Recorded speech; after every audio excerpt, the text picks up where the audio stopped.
Weight loss start ചെയ്തിട്ട് ഇപ്പോൾ ഒരു മാസമായി. 4-4.5 കിലോ അടുപ്പിച്ച് കുറഞ്ഞിട്ടുണ്ട്. അപ്പം 4.5 കിലോയും കുറഞ്ഞത് ഒരിക്കലും ബോഡി ഫാറ്റ് അല്ല. അത്യാവശ്യം വെള്ളവും കാര്യമൊക്കെ പോയിട്ടുണ്ട്. കാരണം പഴയ വീഡിയോ നോക്കി കഴിഞ്ഞാൽ മനസ്സിലാകും എന്താണ് വ്യത്യാസമെന്ന്. ഫേസും വയറൊക്കെ നല്ല ബൾജിങ് ആയിരുന്നു. അതൊക്കെ ഇപ്പോൾ ഒന്ന് ഒതുങ്ങിയിട്ടുണ്ട്.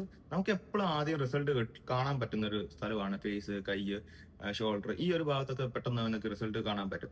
വയറ് കുറയത്തില്ലെന്നല്ല, അത്യാവശ്യം കുറഞ്ഞിട്ടുണ്ട്. നമുക്കിപ്പോൾ പിടിച്ചു കഴിഞ്ഞാൽ തന്നെ വിസിബിൾ ആയി വരുന്നുണ്ട്. ഓക്കെ, വയറൊക്കെ ലാസ്റ്റേ പോകത്തുള്ളൂ. കുറയും, പക്ഷെ നമുക്ക് അത്രയും വിസിബിൾ ആയിട്ട് കാണത്തില്ല. അപ്പം പിന്നുള്ളൊരു കാര്യമാണ്, ഇപ്പൊ എനിക്ക് 4 കിലോ കുറഞ്ഞു, അപ്പൊ അടുത്ത മാസം 4 കിലോ, അതിന്റെ അടുത്ത മാസം 4 കിലോ, അങ്ങനെ ഒരിക്കലും കുറയത്തില്ല. പല ആൾക്കാർ ജിമ്മിൽ വരുമ്പോൾ ഒരു എക്സ്പെക്ടേഷൻ ആണ് ഒരു മാസം കുറയുന്ന വെയിറ്റ് വെച്ച് അടുത്ത് നോക്കുക എന്നുള്ളത്.